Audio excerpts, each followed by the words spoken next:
everyone. In this video, we are on page 2 of the note packet, and in these examples, we're going to be finding the magnitude and direction angle of each vector. So magnitude is the absolute value of v, or the magnitude of the vector v, and we find that by taking the square root of the square of the a component plus the square of the b component. And you'll see why this is pretty much just the Pythagorean theorem, similar to what we did from going from a rectangular to polar coordinates. Now for the direction angle, that's going to be theta. So magnitude is length, and the direction angle is theta. And to find it, we do tangent of theta equals, instead of y over x, b over a. Now, just like when we went from rectangular to polar, when we are finding theta, we need to be very careful of the quadrant. So I'm going to recommend that on these problems, you draw a diagram first so that you can figure out what quadrant that vector would be in standard position. So remember on the previous page, we indicated that vectors don't have location, they just have magnitude and direction. So we are considering what quadrant the direction angle would be in standard position. So going back to that first page, this theta would be in quadrant 1, this theta would be in quadrant 1, and this theta would all be quadrant 1 angles, because we could shift these ones to this standard position, and that gives us the angle relative to the x-axis. So we always want to think about putting the starting point at the origin and then extending to that AB point, and that's how we are going to find our theta. So let's go ahead and write down by problem A that we are going to sketch the standard position vector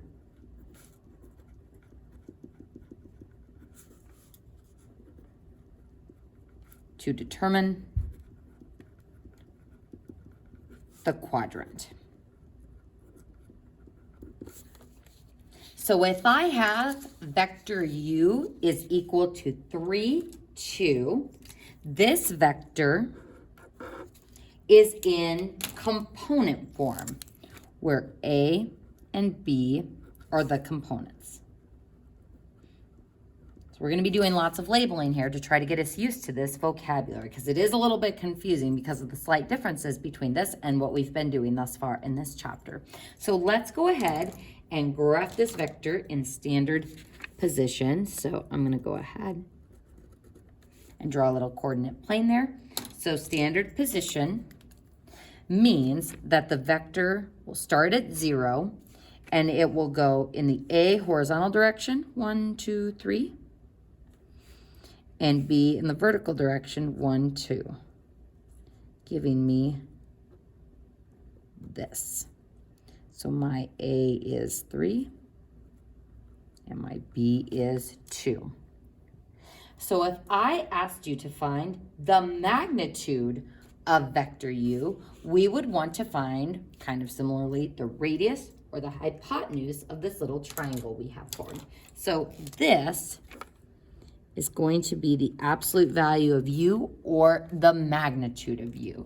So how would we find this? A squared plus b squared equals absolute value of u squared. So since we're just going to solve for the magnitude or the absolute value of u, we are going to square root those sides squared.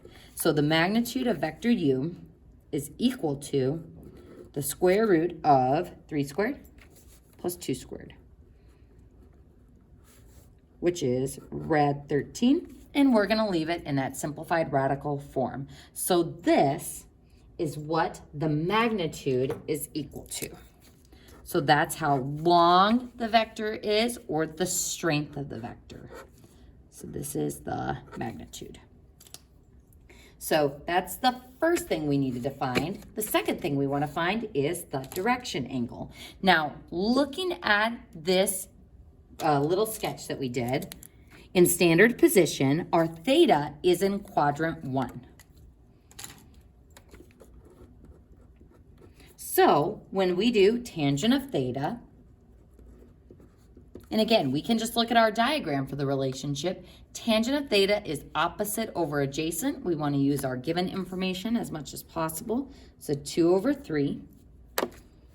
And actually, let's go ahead and write b over a by that so we remember that that's what we used. So is 2/3 on the unit circle? Ooh, as far as a tangent value goes, no, it is not. So we're going to have to inverse tangent both sides and use our calculator. And again, folks, we've been doing a lot of fiddling with the settings on our calculator, so make sure that you are in, that was a close one, make sure you are in degrees. So second tangent, 2 over 3. And we get 33.7. Let's go ahead and round to the 10th place. So theta is 33.7 degrees. Now, is that truly my direction angle? Does it match the quadrant? Yes, it does. So that is my direction.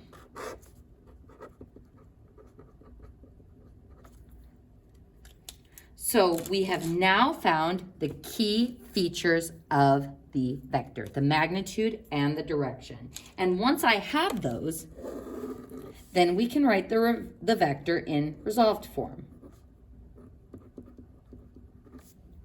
So resolved form is the magnitude times cosine theta and the magnitude times sine of theta.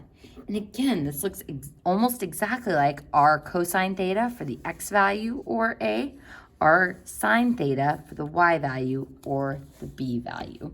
So many similarities to polar form, but you do need to make sure, especially when you're showing work on the homework and the review, that you are using the right notation. So it would be wrong if you used r here, just like it would be wrong if you used x and y or the non-vector notation up there. So vectors have completely different notations from polar coordinates because they're not just coordinates, they are a line with an arrow on them.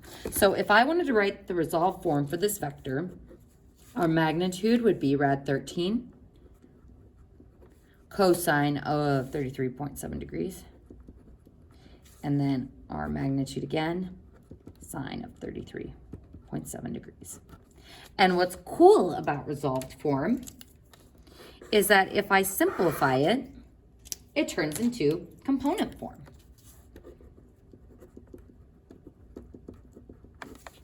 So it's kind of a way of checking myself. So when I simplify this, I should get 3, 2 for component form.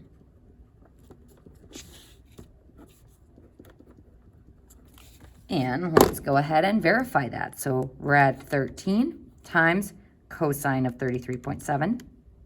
Yep, that's very close to 3. And rad 13 sine of 33.7. And that gives me 2. So resolved form, when we simplify it, turns into component form. So same expressions, or different expressions for the same vector. So folks, we're going to go ahead and jump right into example C. Next, we'll come back to problem B. That one's a little bit different because of the I and the J there, which uses unit vectors. So we're going to go ahead and do another one just like the one we did. So we've got W is -3, 4. So this is a vector, and we know this because of the vector or sideways V notations around the A and the B component. So my A is -3, and my B is 4. So if I wanted to put this vector in standard position, this is going to be in quadrant 2, where I would go backwards 3, 1, 2, 3. So A is -3, our B is 1, 2, 3, 4. And again, drawing the little arrow on it to show that it is a vector. So before, when we made a triangle, it was just to the point, but now when we draw a triangle, that hypotenuse side is the vector. So B is 4. So what quadrant is this vector in? This is in quadrant 2. And I guess maybe I phrased that wrong. It's not what quadrant is the vector in, it's what quadrant is the direction angle when we place the vector in standard position. So what is the size of this angle? So I'm not looking for theta. I mean, theta is what I'm going to find here directly, but my theta that I want to find in terms of the vector is a standard position angle. So let's go ahead and see if we can find the magnitude first. So the magnitude of W is the hypotenuse of this triangle. So magnitude of W is the square root of -3 squared, make sure you have those parentheses, plus 4 squared. And that gives me 25, and the square root of 25 is positive 5. And again, that is the magnitude. Now, if you're wondering, shouldn't we include a plus or minus in front of that? Magnitude, referring to length or size of the vector, is always going to be positive.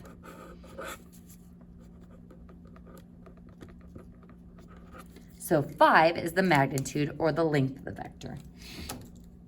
Now to find the direction angle. So tangent of theta equals b over a, or 4 over -3. Also not going to be on the unit circle, so I'm going to inverse tangent both sides, which, using my handy dandy calculator, inverse tangent 4 divided by -3 gives me -53.1.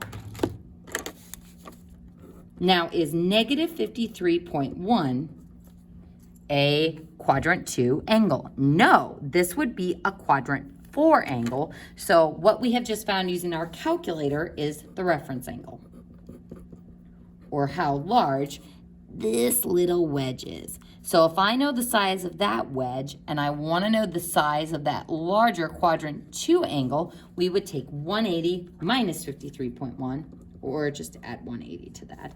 And that gives me a quadrant 2 angle of 126.9 degrees. And there's my direction angle for that vector. So folks, before we go to problem B, we're going to go ahead and go down to the bottom problems. Oop, and I almost forgot to do the resolved form on that one. So the resolved form is like the polar form, where we've got the vector notation and then the magnitude, which is 5, times the cosine of the angle, 126.9, and then magnitude times the sine of the angle, 126.9 degrees. So make sure you've got that proper vector notation around it. It would be wrong if you had parentheses, so that's going to be something that you'll need to be very, very careful of on my math lab.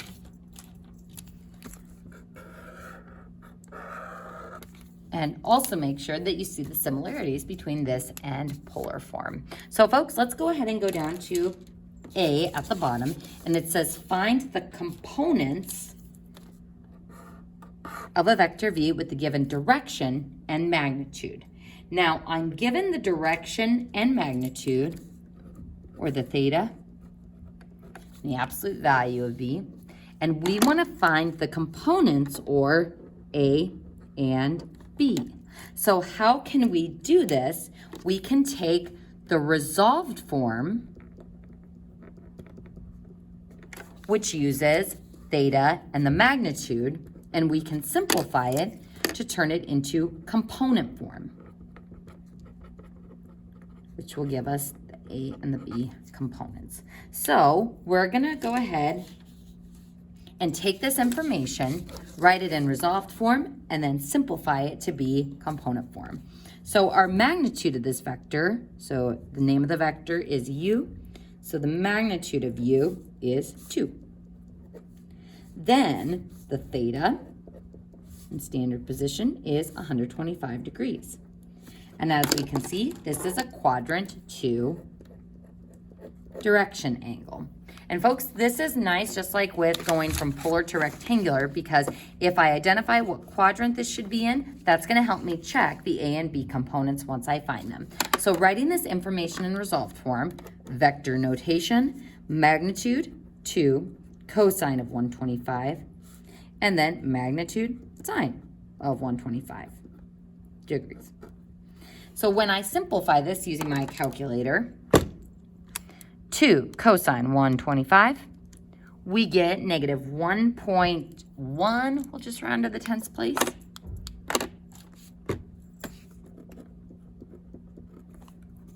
comma, and then 2 sine of 125, and we get 1.6.